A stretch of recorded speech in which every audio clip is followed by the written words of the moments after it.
Mire, se la acepto y me dice que... Ah, mira, ahí está listo. Ahora sí, ¿no? Ok, ahora sí. Bueno. Buenos días, buenas Por fin. tardes. Qué felicidad, al fin tengo a Aarón en vivo. Aarón Sosa, este, tú eres fotógrafo, documentalista, me dices que tienes ya tienes como 30 años dedicado al oficio, radicado en Montevideo, Uruguay. Vamos a comenzar por lo básico. Por favor, preséntate a la audiencia y cuéntanos, tú eres de acá de Caracas, ¿verdad? Y estudiaste en la Cristóbal Sí, Roja.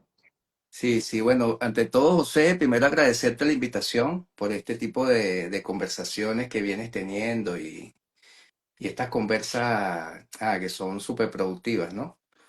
Oh, sí. Y sí, yo soy nativo de Caracas, yo nací en Caracas en el año 80, 1980, de La Pastora, de hecho. Y bueno, crecí allá, me formé en Caracas, estudié en la Escuela de Artes Visuales Cristóbal Rojas y allí hice toda mi carrera como fotógrafo, por así decirlo, y diseñador, ¿no? Rodeado de grandes maestros de aquella época. Ok, tú me hablabas de que tuviste un breve paso por el reporterismo gráfico aquí en Venezuela.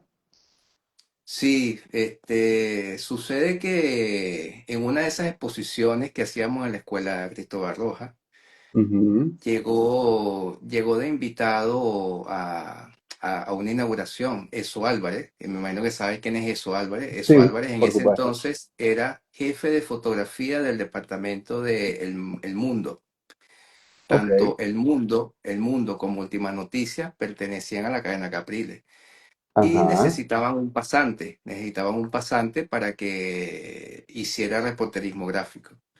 Y ya eso me había conocido, había visto mi trabajo en esa exposición y llamó a la escuela de arte para solicitar hablar conmigo y el caso fue que yo esa misma semana ya estaba como pasante de reportero gráfico en el Últimas Noticias. Y ahí comencé pues. Pero no estuviste mucho tiempo haciendo eso ahí. Yo estuve alrededor de 9 meses trabajando como reportero gráfico en el Últimas Noticias. Me fui primero porque yo sabía que era una experiencia más y yo no quería dedicarme 100% al reporterismo gráfico, yo quería hacer más con mi fotografía. Para mí fue una experiencia tremenda porque me enseñó a desenvolverme, a hacer muchas cosas, pero mi pasantía eran por 6 meses. Resulta que estuve un tiempo más porque me dijeron no te vayas todavía porque vamos a dar un cargo fijo. El caso fue que yo esperé 2, 3 meses más, me aburrí un poco de esperar y me terminé yendo. Pues además me fui para una revista de salud a trabajar por mi cuenta.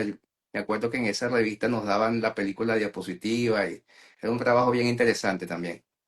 Ellos Oh, tú dejaron de eres, comprar, ellos dejaron de comprar fotos en stock en banco de imágenes para que yo y otros 3 fotógrafos más hiciéramos todas las imágenes para la revista. Pues. qué maravilla, trabajaste con Diapo. Eres Sí, con analógico, diálogo. o fuiste analógico en algún momento. Analógico. Bueno, imagínate tú que lo hice y yo revelaba la diapositiva. Nos daban para comprar la diapositiva, el proceso es 6, obviamente era un proceso súper complicado porque hay que tener los químicos a temperatura, el revelado súper complicado, pero era revelado por uno mismo, pues, en los laboratorios de la escuela. Yo revelaba la diapo. Lo recuerdo. Bueno, mentira, no es que recuerdo los revelados que hayas hecho tú, que recuerdo cuál complicado El proceso, sí, era. es muy Yo, complicado, muy complicado porque tenías que mantener la temperatura de los químicos. Creo que lo hizo unas cuantas veces, después decidí pedirles que reveláramos en un sitio allá muy famoso, creo que se llamaba Camaragraphy. No sé si te acuerdas, por allí, por los Cortijos, creo que era. wow. Bueno, no, Un sitio yo donde en revelaba. esa época yo era pueblerino maracayero y yo andaba pervirtiendo la diapositiva y revelando por C41. O sea, en vez de revelar por el proceso Haciendo E6, lo revelaba reinvención. por C41, claro, hacer Claro, proceso claro. cruzado de color. Sí, sí, sí. Y esa es una de las piquiñas que tengo actualmente. No sé, en algún momento volveré a entrar al analógico y le entraré a la Eso está diapo, bueno. donde la encuentre, para el C41. Sí, eso es buenísimo. Sí, sí, por ahí todavía tengo tanques y cosas.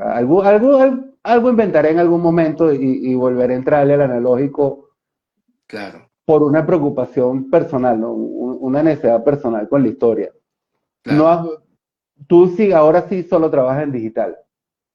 Sí, yo tengo conmigo mi marginador, yo tengo mis lentes,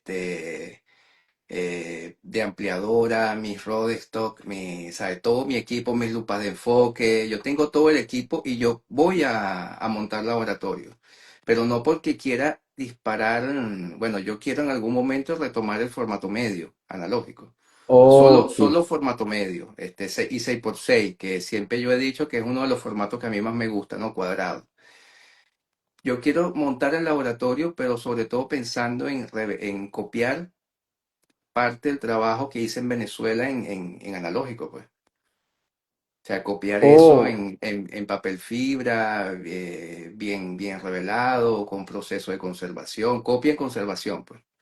Y armar unos portafolios para guardarlos, para ofrecerlos, sino para dejárselos a mis hijas, pues. eres un hombre valiente, copia de conservación. Ahí me estás hablando ya de entrarle con el virado, ¿cómo se llama? El selenio. Un virado suave al selenio, antes pasarlo por hipoclinen, eso es todo un proceso. Sí, también lo recuerdo, también lo recuerdo. Sí, Yo vi muchas víctimas por el selenio, por la necesidad de sí, que sí, sí. tengo que meter la mano al químico para sentir Ah, la bueno, lo que copia. pasa es que, no, no, no, yo sí, imagínate tú, yo llegué a ser virado con sepia toner, el brown toner, el blue toner, y sabes que esos viradores, eso es fierricianuro, eso es súper contaminante, Altamente eso es veneno. tóxico, sí.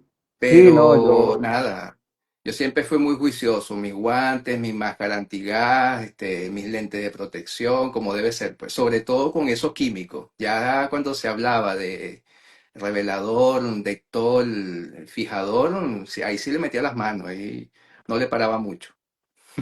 no, bueno, en mi caso era distinto, pues yo venía, antes de yo entrar a la fotografía, mi papá era técnico radiólogo Ajá, y papá era de los años 70, no habían máquinas y eso se hacía a mano.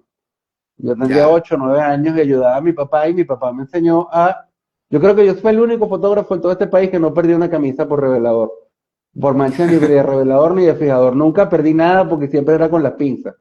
Sin embargo, había ya, muchos amigos, no sé, tú debes conocer a Wilson Prada, sí, que claro, Wilson cayó víctima de una hepatitis química y no sé si conociste a mm, Josué Gómez, que bueno, por aquí sí, está, sí, yo lo entrevisté, creo que fue mi primer entrevistado. Josué, muy buen amigo de hace muchísimos años. Él sí, casi que pasa al otro lado por andar de necio metiéndole la mano a los químicos. Pero bueno, sí, esas sí, son sí, otras cosas, gajes del oficio. Tú has así pasado es. por muchas cosas, leí algo que hiciste con una agencia llamada Orinoquia Foto. Pero antes de que me respondas con Orinoquia Foto, o quizás fusionándolo un poco, ¿qué le quedó a Aaron Sosa del paso del fotoreporterismo a todo lo que hizo luego, a su visión como fotógrafo? Fíjate, me quedó muchísimo lo que es esa experiencia de saber desenvolverte, pues, ¿sabes? Saber cómo llegarle a la gente, saber cómo llegar a los sitios, ¿sabes? Darte cuenta que ciertamente, como dicen por allí, la cámara abre puertas, pues. Y nada, fue una tremenda experiencia. Cada día habían varias pautas, cada pauta era una nueva aventura y eso me quedó para de ahí en adelante seguir trabajando por mi cuenta o para otra, porque yo hice ya fotoperiodismo ya a nivel internacional con la agencia de PA durante un tiempo también, casi un año, antes de irme de Venezuela, de hecho. Estuve Ok, trabajando para ello y era por mi cuenta, pues que yo iba, me decían, Aro, hay que hacer tal pauta, yo iba, hacía mi foto, mandaba 3 fotos, era 3 fotos nada más lo que tenía que mandar y ya. Eso sí, tenía que mandarlas en el momento, ¿no? Yo cargaba mi laptop, oh, un pendrive, uno de estos internet USB. Y Ok. yo ir a hacer la foto, sentarme en un café, agarrar las prefotos que yo sabía que podían funcionar y enviarlas. Ahí terminaba la pauta. ¿Cuándo te fuiste tú de Venezuela? Finales en septiembre del 2009. Yo salí de Venezuela, por una oferta de trabajo, pues. Me ofrecen, mi papá dice por allí, bueno, tú eres medio brujo, ¿no? Porque te fuiste en un momento donde la cuestión estaba todavía normal y nada, decidí salir, nunca había salido, nunca había ido a Panamá. Me ofrecieron Ok. encargarme a ser representante de una empresa ya que tenía la casa matriz en España, que tenía que ver con fotografía y con diseño y con ilustración. Era una red Ok. social que se dedicaba que estaban haciendo en torno a Blue eso. Point. Blippon, tal cual. Que tú diste Ok. unas clases y unos talleres para Blippon. Sí, claro, claro, por supuesto. Lo Sí, sí, recuerdo. sí, yo me Lo acuerdo. recuerdo. Y nada, me ofrecen irme para Panamá y acepté y en el 2009, final del 2009 ya estaba ya instalado, pues. Tuve 7 años allá. Wow. Y de ahí te fuiste a Uruguay. De allá sí, me vine a Uruguay y también con el mismo Blippon. Ya Blippon estaba moribundo, por así decirlo. Sin embargo, Ok. decidí venirme. Y bueno, ya me tocó vivir esa transición entre la muerte de Blipoint y el dedicarme yo a la obra de mis pasiones, que es la docencia, ¿no? Ok. Mira, Orinoquia Foto. ¿Qué era Orinoquia Foto? ¿Qué es? No sé si todavía existe una agencia que vi que donde tuviste algún trabajo de importancia que hiciste con Orinoquia Foto, que existe, no existe. Sí, Orinoquia Foto ya no existe. Orinoquia Foto dejó de existir hace varios años.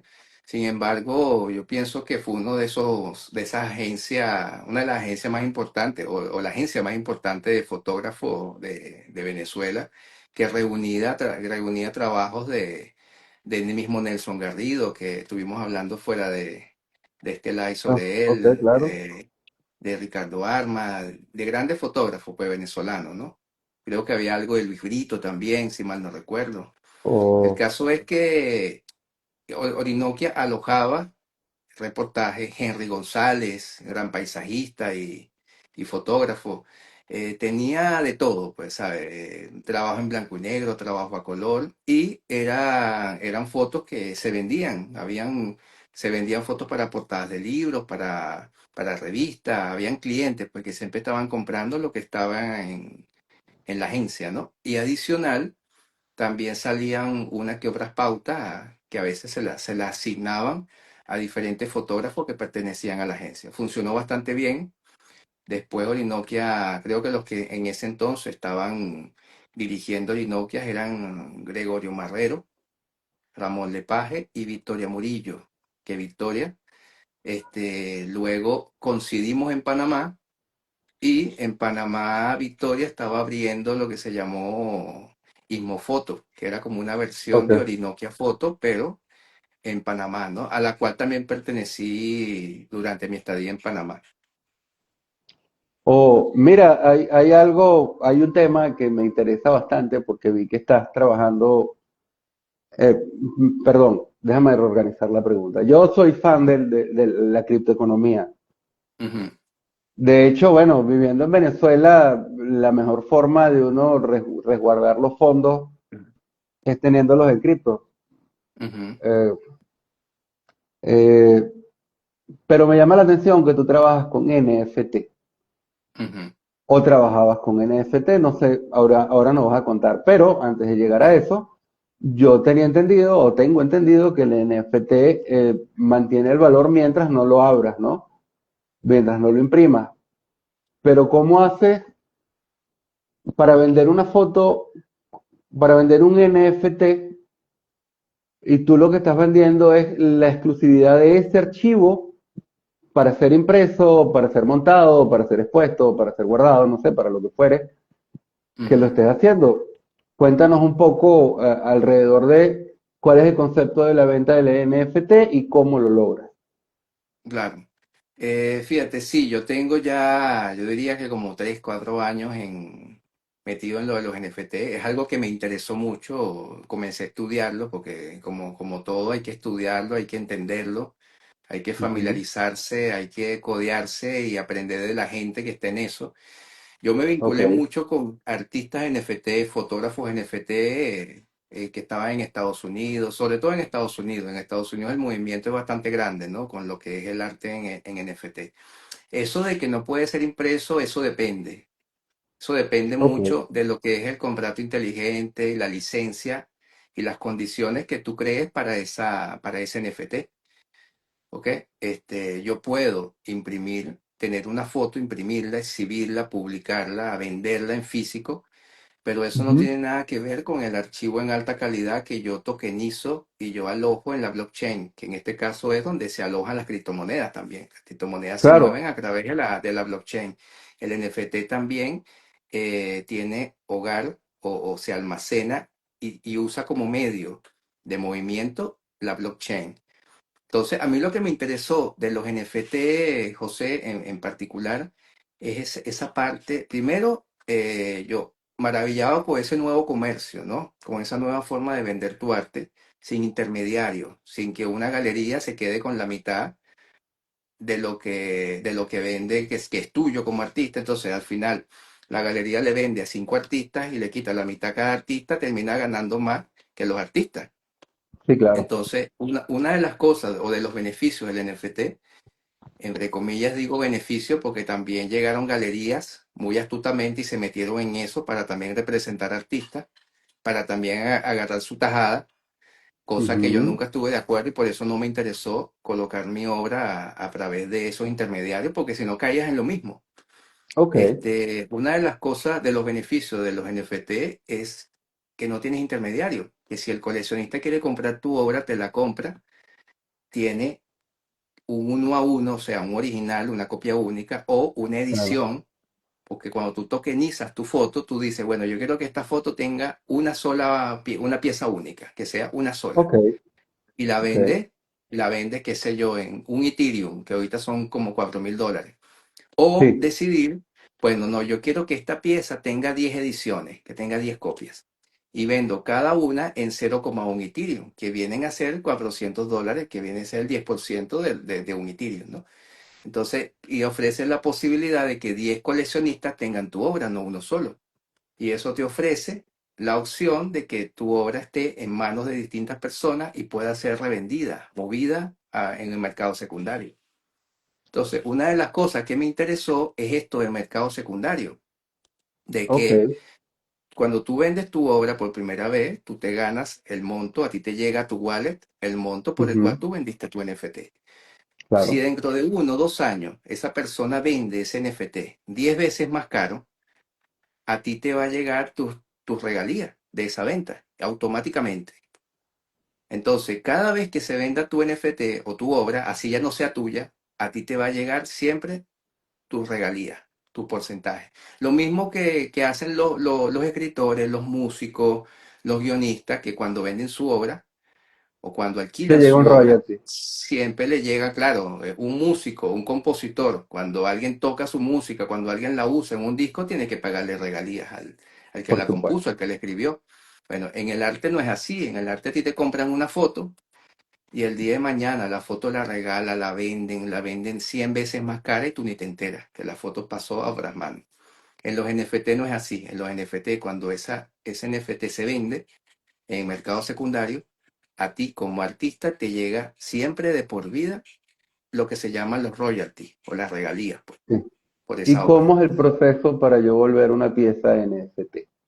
Dos preguntas, ¿no? Una, ¿cuál es el Ujú. proceso para llegar y cómo haces tú para llegar a los posibles compradores? Eso es lo más complejo, llegarle a los Oh, coleccionistas. sí, Eso es lo más complejo, llegar a los coleccionistas, meterte en el mercado, conocer esa gente. Eso es una comunidad a la cual tienes que conocerla. El camino o la red social idónea en donde hace vida tanto los artistas como los coleccionistas de NFT es el antiguo Twitter, actualmente llamado X.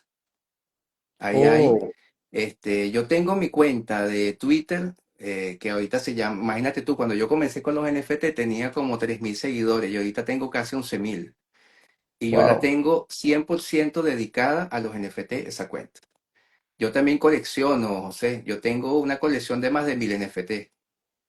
Ah, pero es que Entonces, tú además tienes una cartera propia sí, de sí, NFTs sí. de terceros. Claro, yo tengo fotos, obras digitales, videoarte de grandes artistas latinoamericanos, estadounidenses, alemanes.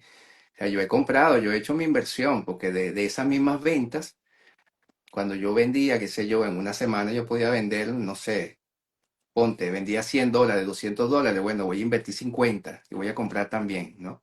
Eso está bueno porque eso también hace que tú mismo apoyes a los que no venden mucho o a la comunidad. Entonces, eso es como devolverle una parte a la comunidad de lo que te está dando.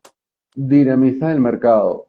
Eso mismo. ¿Cuánto te cuesta a ti el minteo de una pieza? Bueno, perdón, que el registro, yo sé que se llama minteo, Eso. pero de ahí no sé mucho más. Sí, eso Cuánto cuesta depende. mintear una pieza?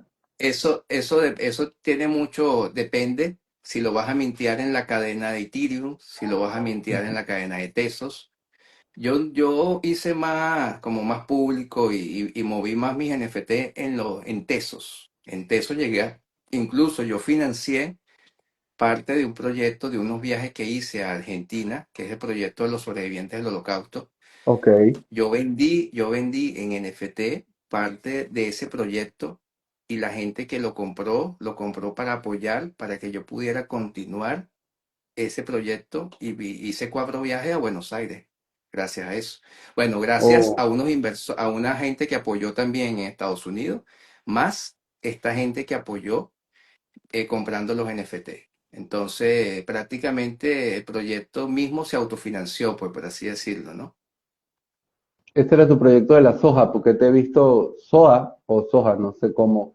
He De visto la tus Shoah, publicaciones. Ajá, de la Shoah, sí, de la Shoah, soja. la Shoah es holocausto en hebreo, ¿no? Oh, Proyecto de los sobrevivientes del nazismo y de la Shoah.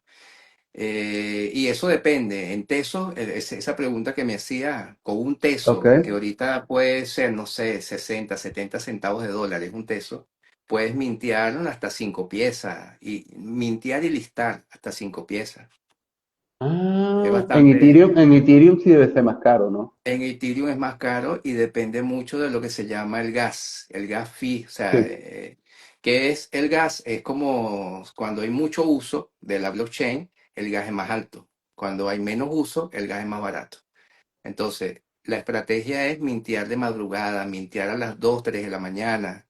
Mientras más tarde mintees o más de madrugada, más El barato gas es puede ser menos. el gas, claro. Sobre todo visualizando la hora de los Estados Unidos, que es donde más se mueve en todo este mundo de la blockchain, ¿no? Oh, pero toda Es una un mundo, estrategia para sí, es pensar. un mundo que hay que estudiarlo. Fíjate que a mí más que interesarme las criptomonedas, obviamente tuve que aprender de ellas para entender el mercado. Yo no soy mucho de guardar mis ahorros en cripto ni nada de eso, sino simplemente lo uso para mis proyectos, para financiarlos, pues. Y yo me acuerdo que una de las primeras ventas que tuve en Ethereum fue un retrato que me compró una coleccionista estadounidense, una gran coleccionista de fotografía, que cuando yo minté ese proyecto, ella compró un 1 a 1 y en ese entonces cada retrato se vendía en un Ethereum, imagínate. Y un Oh, Ethereum eran $2000. Entonces fue una wow, venta increíble que yo hice cuando yo lancé ese proyecto en ese entonces, pues. wow, Entonces, wow. me ha ido bastante bien y te repito, me gusta, además me gusta la idea de que mi obra esté en la blockchain y de que esas regalías, incluso yo le puedo dejar las wallets cuando yo sea viejo a mis hijas y eso siga estando allí activo, ¿me entiendes? Oh, sí, qué maravilla dejarle algo a la historia. Claro. Le has encontrado, porque una de las cosas que a mí personalmente me preocupa mucho de este universo digital es que el universo digital es muy etéreo. Sí, No sé, perdiste la cuenta, se quemó el disco duro, la computadora se una prendió en página web. candela, Una página ajá, web, por ejemplo, si la dejas de pagar, te la bajaron y ya perdiste todo. En cambio, la blockchain no. La blockchain la nube siempre, eso va a quedar igualito, allí. Eso va la a nube quedar es la misma allí historia, todas esas también, cosas, también. La blockchain Que, no, la blockchain es inhackeable. La blockchain es una cadena de bloques donde eso no puedes borrarlo. De hecho, cuando tú quieres eliminar un NFT, no lo puedes eliminar. Lo tienes que mandar a una wallet negra, a una wallet que es como ajá, claro. sí, como una wallet que se usa para quemar las piezas, pero no se desaparecen, sino se van a un sitio donde, como un hueco negro, pues, donde van Ok, todos esos NFT que los quieres eliminar, entre comillas, pero siguen estando en la blockchain, en la basura, por así o decirlo, sea, ¿no? lo quemas como cuando queman un exceso de cripto, que no sé, Así es, en algún así es. momento quemaron 10.000 BNB y no es que se quemaron, sino que los lanzas a un depósito Eso es. donde no puede llegar nadie. O un hoyo negro, así es.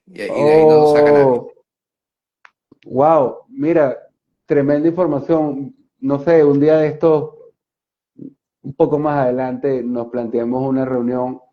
Es interesante ese tema. Yo Sí, sí. Mucha pensé que lo gente, mucha entendía y gente resulta que no lo entiendo. Mucha gente le tiene desconfianza a José porque también ese mundo se presta mucho para la estafa, ¿no? El mundo de las cripto, te hablo. Se presta mucho para las estafas, existen muchas cuestiones piramidales, también los NFT adquirieron mala fama por esto de los Bored Ape Jack Club, que eran unos monos que vendían y especulaban con los precios, pero eso es lo que se llaman los coleccionables, lo que yo Pero siempre eso lo ya se explico, acabó. porque además yo dicto un taller sobre eso, que por cierto comienza el mes que viene, que dura 2 meses. Oh, oh, Una cosa son los coleccionables, o sea, cuando tú compras muñequitos y cosas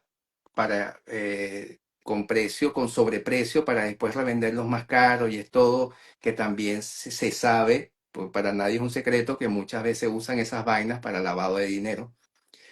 Y otra cosa distinta es cuando minteas y comercializas criptoarte. Es una vaina totalmente distinta. ¿Ves? oh. ¿Cuándo vas a dictar el taller? Cuéntanos por acá al aire para dejar constancia de Sí, eso. exactamente, creo que va a ser en los lunes de la tercera semana de julio. Comienza ese taller. ¿Por dónde te pueden contactar? Por aquí mismo, En la, pa- por Instagram. por aquí o en la página imagoescuela.com, que es mi escuela, pues donde ahí se editan, yo y varios profesores dictamos talleres en línea. Oh, qué bueno que llegamos a eso. Vamos a saltar un poco.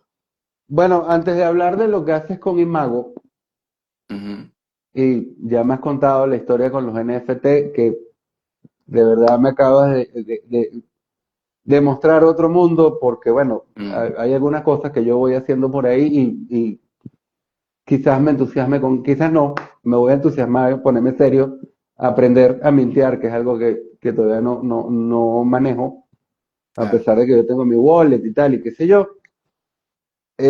porque es más fácil cuando hago un trabajo decirle al cliente, mira, mándame eso por Pay o págame, este es mi claro, wallet, claro. págame y me salto todos los pasos de esa cosa horrible que es todas las plataformas de pago que son horrendas y Así es. todas las Aparte, comisiones bancarias que son peor aún. peor aún. Aparte que te lleguen segundos el pago, ¿no? Ah, sí, y bueno, y eso además así me mantengo lejos de todo el- esa cosa horrenda en el mercado cambiario nacional, Tal que es cual. muy distinto a lo que pasa allá en Uruguay, no sé si seguirá siendo igual, uno puede comprar dólares en cualquier esquina. Sí, sí, sí. Aquí tú puedes manejarte con las dos monedas, con el peso Eh, uruguayo, con el dólar. Aquí también, pero aquí es otra historia, Claro, totalmente distinta. En cambio, yo soy partidario de que uno debería poder guardar, debería haber una ley que te permita guardar todos tus fondos en cripto y pagar todo dentro del país, en la moneda del país, y se acaba la inflación, o por lo menos se baja la inflación, porque esa es otra así historia es. que discutiremos en otro momento, pero Sí, ahorita que sí. estamos hablando de fotografía, este, hay una pregunta que le hago a todos mis invitados, pero antes de entrar, para que me cuentes de Imago, que también es algo importante, yo quisiera saber qué significa, qué ha significado para Aaron Sosa la fotografía. Sí, ¿Qué mira, significa para Aaron Sosa ser fotógrafo?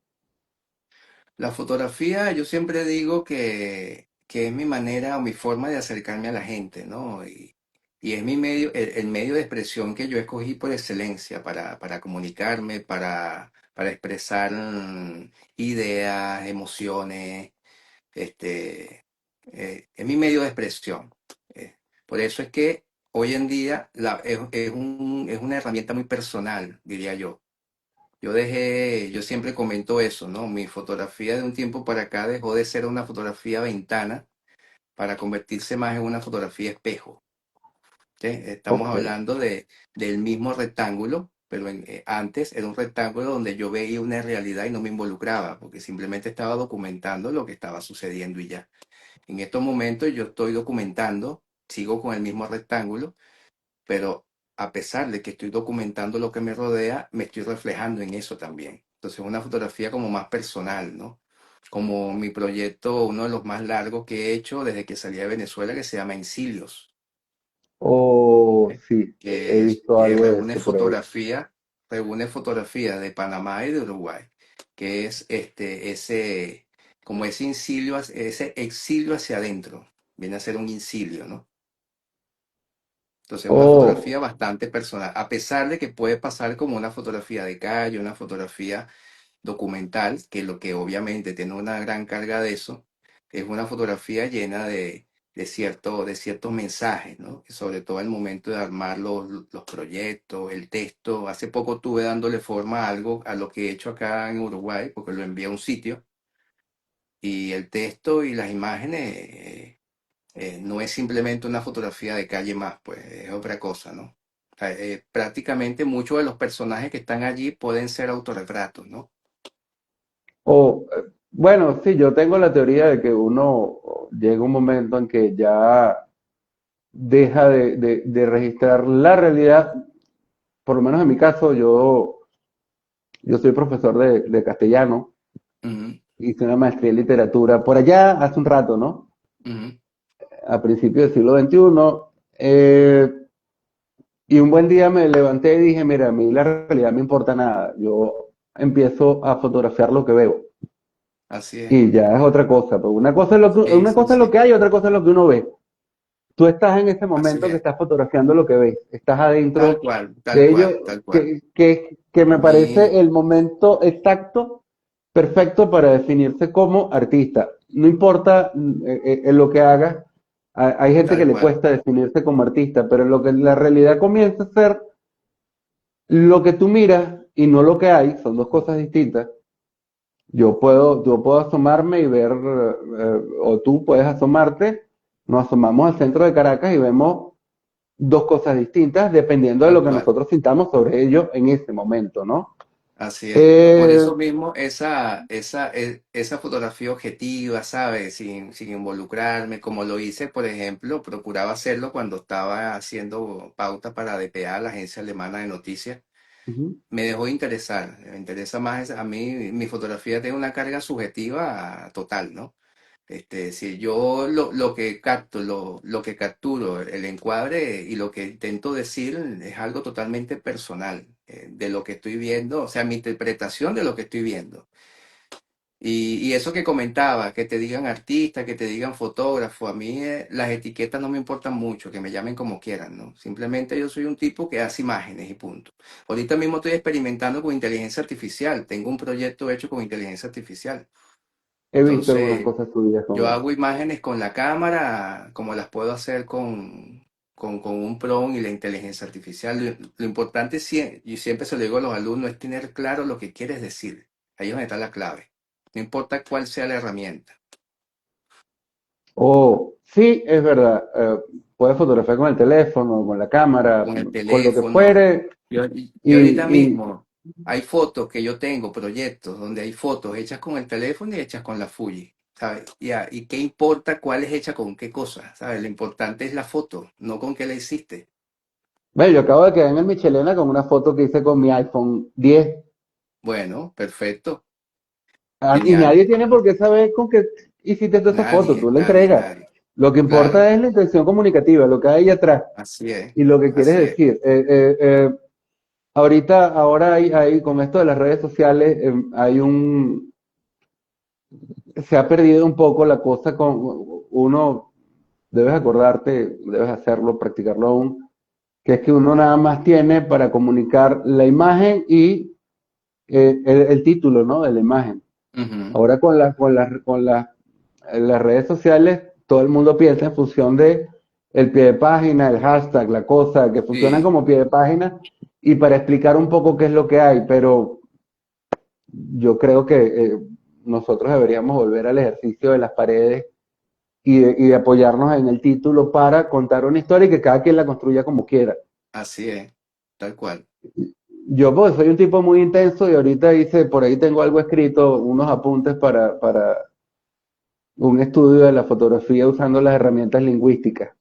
Ujú. Pero esa es una cosa muy, muy intensa que a casi nadie le interesa.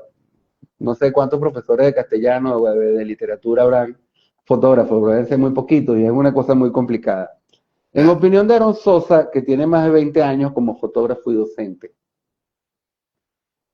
este, ¿qué consideras que todos los fotógrafos deberían conocer? Mira, Sobre todo los todo, nobles, pues. sí, como hablamos fuera de esta conversa, ¿no? Yo pienso Ujú. que así te inicies en la fotografía, si estés comenzando, obviamente vas a comenzar con las cámaras, con la fotografía digital. Yo pienso que hay que empaparse incluso de la historia de la fotografía, saber de dónde viene todo esto, conocer el daguerrotipo, conocer sobre la fotografía analógica, así no la practiques, pero empaparte un poco, o si puedes hacerte uno o dos rollitos para experimentarlo, estaría bueno, ¿no? Conocer lo que se hizo antes y conocer lo que se está haciendo ahora, no cerrarte a eso, a usar un teléfono, a, a las nuevas tecnologías, a todo lo que se está usando. Uno no puede, yo considero que uno no puede quedarse, yo antes era muy purista, ¿no? No me gustaba incluso. Yo llegué a un momento, yo vengo de esa escuela del negativo completo, de que la foto tenía que tener el borde negro y lo que veía en el visor era lo que estaba en el papel. Yo vengo de esa escuela, mi foto, todo lo que hice en Venezuela y lo que hice en analógico, todo está copiado en negativo completo. Hasta que hice un taller en Panamá con un gran maestro llamado Larry Fink, fotógrafo norteamericano, que me dio una charla y me dio ciertos consejos y me incentivó a que yo me aceptara hacer pequeños cortes en la foto. Yo me acuerdo que yo le decía, está bien, Larry, te acepto que me digas que corte un 10, 15% de mi foto, pero no me digas que corte el 50%. Eso, porque esa vaina, esa foto no la hice yo, esa foto es Ografoto. Se echaba a reír, ¿no? Pero eso, pues, ahí creo que a partir de allí dejé de ser tan purista, ¿no? Pienso que ese es el consejo, estudiar la historia, lo que se ha hecho y aceptar lo que se está haciendo. Uno no puede ser tan Ser un cerrado, ¿no? poquito más experimental y dejar un poco lo atávico Eso guardado mismo. por ahí en alguna parte. Eso mismo que estamos hablando hace un rato, la blockchain, los NFT, pues sí, imagínate tú, yo he tenido exposiciones en el metaverso, yo he tenido exposiciones Wow. de mis fotos en el metaverso, que viene a ser En la exposiciones web donde 3, tú entras. Ah, en la web 3 fíjate, sí, que tú en la web entras con 3. tu avatar y Sí, estaba presente y mi foto está allí y hay gente visitando la exposición desde diferentes países del mundo, pues. Y de pronto hay un coleccionista con su avatar que decide comprar tu NFT y te ganaste $500 en Ethereum, ¿sabes? Y te llegaron a tu wallet. Ese tipo de cosas. wow. Hay que abrirse a eso. Ese es el futuro. Mira, me estás poniendo tarea. Y bueno, espero que todos los demás que que nos van a ver, los que nos ven ahorita y los que nos verán próximamente, también se pongan en la tarea y te busquen para asesoría. Yo, porque aquí humildemente no puedo pagarte, pero en algún momento podré hacerlo y No, buscaré para pagarte. podemos hacer alguna charla, alguna cuestión más abierta y donde la gente entienda, pues, de qué trata, ¿no? O podemos organizar un meet y ahí vemos qué Eso, inventamos y nos así es. sumamos con algo inicial y después que tomen un curso completo contigo. Te Eso tomaré la mismo. palabra y algo Sí, vamos a sí, sí. inventar. Ahora, hablando de eso de te tomaré la palabra y algo vamos a inventar, yo quiero que nos conversen un poco de Imago. Sé que tienes unos Ok. compañeros de fórmula monstruosos ahí contigo. Sí, Cuéntanos un sí. poco de qué hace Imago, quiénes están, cuál es la oferta académica. Sí, Imago nace aquí en Uruguay y Imago yo decido precisamente en ese proceso porque yo siempre he mantenido la docencia y mi fotografía de manera uniforme, pues. Yo siempre digo Ok, que a mí, yo disfruto en este orden, las dos cosas que yo más disfruto es fotografiar y enseñar, ¿no? Entonces, ok. afortunadamente he podido vivir de ambas, ¿no? Que siendo latinoamericano eso es bastante difícil y un logro, un gran logro, ¿no? Créeme, sí. Eh, Cuando yo estoy aquí en Uruguay, que ya Blue Point está prácticamente muerto, ya yo venía dando clases, ya yo venía enseñando, en Panamá también, yo daba clases paralelamente a lo que hacía con Blue Point y algunas pautas y algunos clientes, muy buenos clientes que tenía allá. Sobre todo también tenía clientes en Latinoamérica, de afuera, que me hacían viajar por Centroamérica, Guatemala, Nicaragua, El Salvador. Entonces siempre estaba moviéndome y haciendo fotografía para clientes de afuera, ¿no? Cuando vengo acá, decido crear ya una escuela formal, dar clases y creo un programa de formación fotográfica continua llamado Imago. Ok, ok, Tenía alumnos de acá, de Uruguay, gente que quiso ver, que quiso aprender mucho más allá de lo técnico, ¿no? Porque curiosamente en Montevideo deben haber como 8 escuelas de fotografía, una ciudad con tan pocos habitantes en comparación a otros países, pues. Y todas las escuelas enseñan técnica, manejo de cámara, iluminación. Yo venía de enseñar eso en Venezuela y en Panamá y yo dije, no, yo aquí quiero irme realmente a lo que me interesa, a lo que me gusta, que es enfocarme más en la parte narrativa, en el proceso creativo, o sea, darle las herramientas a la gente para que incursionara en su fotografía personal, en su fotografía de autor, por así decirlo. ok, Entonces aproveché todos esos aprendizajes de mis maestros en la escuela de arte, Víctor Ubirazábal, Zacarías García, maestros de grabado, de diseño, de pintura, etcétera, que me dieron un consejo, enseñanza. Yo veía clases con una profesora que me daba elementos de expresión llamada Marisela Morante, que era increíble sus clases, y todo eso yo me lo traje a la fotografía. Entonces, con esa información y la experiencia, mi trabajo, comencé a crear Imago, que era un programa de formación en físico, presencial. ok, Luego llega la pandemia y para mí no fue tan tormentoso el cambio de lo presencial a lo en línea, porque ya yo había dejado un grupo de alumnos en Panamá que quisieron seguir aprendiendo y haciendo cosas y yo les enseñaba en línea. Entonces, cuando llega la pandemia, ya yo tenía prácticamente varios programas, talleres y cosas adaptados a la enseñanza en línea. Y para mí, yo siempre digo que gracias a la pandemia es que mucha gente entendió que puede aprender en línea y es que termina de nacer Imago Escuela, que es lo que hoy en día, bueno, está como estábamos hablando antes de la conversa, Nelson Garrido, ujú. Ricardo Armas, Eriel Búfalo, Wilson también da clases en Imago, Joana Pérez Daza Oh, tiene un taller, María Teresa ha dado talleres acá en Imago, o sea, un grupo de gente de mucho nivel. Eh, y oh, precisamente maravilloso. todas las personas que enseñan en Imago te enseñan a estudiar la imagen. O sea, se salen de lo técnico. Aquí no enseñamos técnica, a pesar de que se tienen unos pocos talleres de técnica que lo maneja un profesor que domina muy bien la técnica, porque hemos notado que hay gente que llega en esa búsqueda de, de que quiere decir algo con sus imágenes, pero tienen fallas técnicas. Por ejemplo, no saben cómo es el workflow fotográfico, cómo se descargan las imágenes, cómo se mantiene un archivo organizado en la nube, en disco duro, cómo revelar en programas básicos de revelado, Lightroom, Capture One, Photoshop. Entonces, hay algunos talleres para guiar a los que tienen esas fallas en ese camino, pero Ok, la mayoría están buscando esa guía para decir algo con su foto. Puede publicar libros, cerrar el proyecto, exponer sus proyectos, etcétera. Eso es lo que se ok. enseña en Imago. Oh, qué bueno. Y tienes tu página web, imago.com, ¿no? O Imago Imago Escuela. Escuela, imagoescuela.com. Ahí van a conseguir talleres de estética de la fotografía, filosofía de la fotografía, narrativas visuales, un taller libre buenísimo que edita Nelson Garrido, donde pone a la gente a volar y a exigirse muchísimo con sus proyectos. Hay un taller que lo dicto precisamente hoy, los viernes, que es un taller de seguimiento de proyectos fotográficos, donde la gente Mm. llega con fotos y necesita ese empujón y esa guía para sacar sus proyectos adelante, llevarlos a un libro, a una exposición, cerrarlos, pues. Sí, casualmente tengo invitado acá a este espacio, está invitado Eric del Búfalo. Ah, No nos buenísimo, conocemos en persona, pero nos seguimos en LinkedIn y tuve el buenísimo, atrevimiento de buenísimo, preguntarle y me dijo que sí y una maravilla. buenísimo.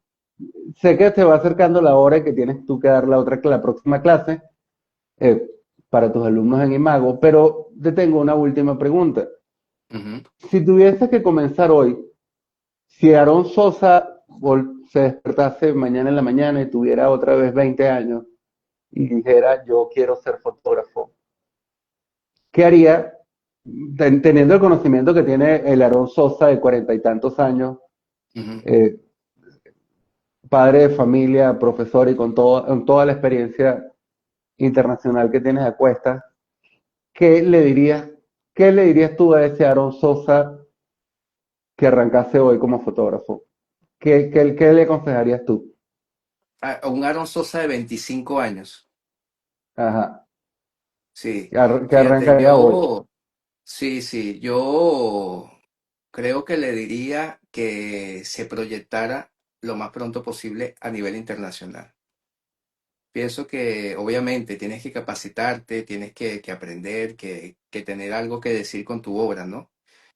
Ok. Obviamente hay que trabajar mucho, yo siempre lo comento, ¿sabes? Yo siempre lo digo, mira, cuando yo estudiaba en la escuela de arte o antes, sí, bueno, cuando estaba en la escuela, muchos amigos iban de fiesta, yo estaba en el laboratorio revelando, amanecía copiando, amanecía, eran las 5 de la mañana, me lavaba los dientes, me comía algo y salía para las clases porque yo revelaba y me quedaba en los laboratorios de la escuela.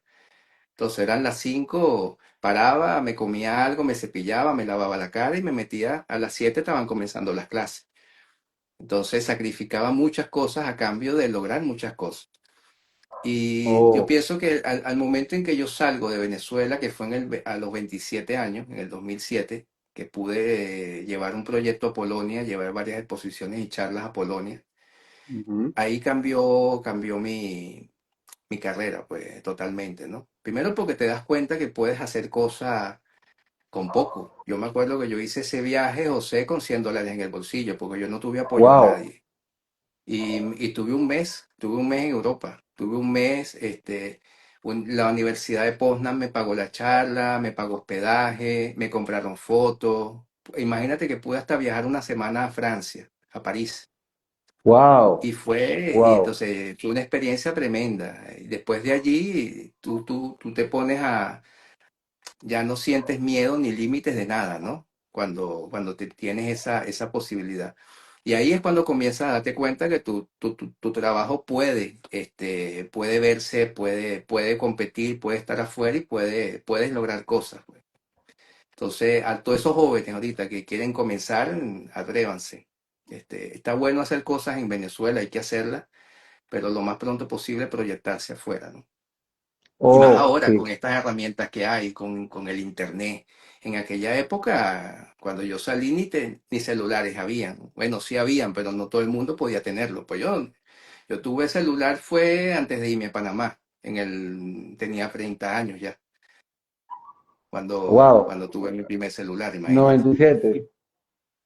Sí, ¿Ah? más o menos por ahí. En 97. Eran eso fue analógicos además. sí, sí, sí, en el 2007 fue cuando yo fui a Polonia, en el año 2007 sí. Wow, sí, Tenía eran 27 años, analógicos. sí. No hacían fotos, no era nada de esas Nada, cosas que uno nada. carga ahora en el Y, bolsillo. y eran costosos. Tener un teléfono era costoso. Oh, sí, bastante, bastante, Ujú. bastante. Yo me compré mi primer teléfono obligado. Tenía una novia que Sí. me obligó. Pero bueno, ese otra historia. Mira, Aarón, ya va llegando la hora en que terminamos. Esta es tu casa, estás invitado cuando tú quieras, cuando necesites. Bueno, ya estamos en contacto. Dale, Muchísimas buenísimo. gracias por tu presencia. Muchísimas gracias por todo lo que has compartido con nosotros. estamos pendientes de la conversa de NFT, vamos Claro que a sí. volverlo. Esta sigue siendo la casa de Imago cuando quiera, ya eres de la casa, bienvenido a Notas Fotográficas, muchísimas gracias, que pase buenas noches y Bueno, bueno, gracias a un ti, José. abrazo desde Caracas. Gracias a ti. Espero algún día Gracias a ti volver por a la Uruguay y invitación. allá nos tomaremos algo. Cuídate. Vale, buenísimo. Gracias, pues. Vale, Nos chao. vemos. Gracias a ti. Chao.